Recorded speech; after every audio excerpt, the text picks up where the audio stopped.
మనం జంగల్పురం గ్రామంలోకి వచ్చాం. ఒకసారి చూసుకుంటే ఇక్కడ రామాలయ పరిస్థితి చూడండి. ఈ డస్ట్ అనేది లోపలికి వచ్చేస్తుందని చెప్పి తరబాలు కట్టుకోవాల్సిన పరిస్థితి వచ్చింది.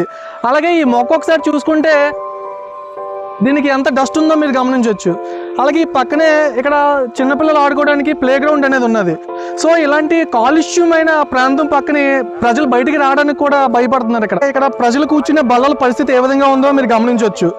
ఇక్కడ మొత్తం అంతా డస్ట్ పట్టేసి ఈ పక్కన భారీ వాహనాలు విడుదల చేస్తున్న కాలుష్యం వల్ల ఇటువంటి తీవ్రమైన పరిస్థితిలో వాళ్ళైతే ఉండడం జరిగింది. ఇలాంటి పరిస్థితుల్లో ఎవరు బయటకు వచ్చి ఇక్కడ కూర్చుంటారు? ఎస్జెడ్ కాలనీ డ్రైనేజ్ సిస్టమ్ ఏ విధంగా ఉందో మీరు గమనించవచ్చు. ఎస్జెడ్ కాలనీలో మొక్కల పరిస్థితి ఏ విధంగా ఉందో గమనించవచ్చు. ఒక్కసారిగా మనం గమనిస్తే ఈ అరటి తోట మొత్తం కూడా ఏ విధంగా డస్ట్ అనేది పట్టేసిందో మనం చూడొచ్చు. ఈ దాటిలో అసలు ఇంత భారీ వాహనాలు రావడానికి కూడా పర్మిషన్ లేదు.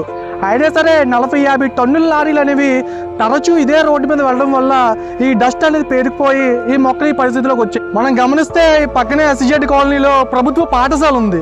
సో పాఠశాల ముందు ఏ విధంగా ఈ రోడ్లు ఉన్నాయో ఇదే రోడ్డు మీద అతి భారీ వాహనాలు అనేవి రోజు తరచూ ఇటు వెళ్ళడం అయితే జరుగుతుంది.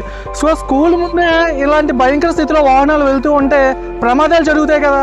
సో కనీస బాధ్యతనే ఉండాలి కదా ప్రమాదాలు జరగకుండా చూపించడానికి. అలాగే ఈ వాహనాలు వెళ్ళడం వల్ల పొల్యూషన్ కూడా వస్తుంది.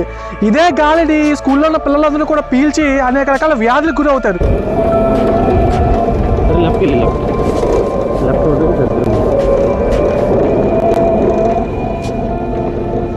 నుంచి కూడా తీసుకోవాలి.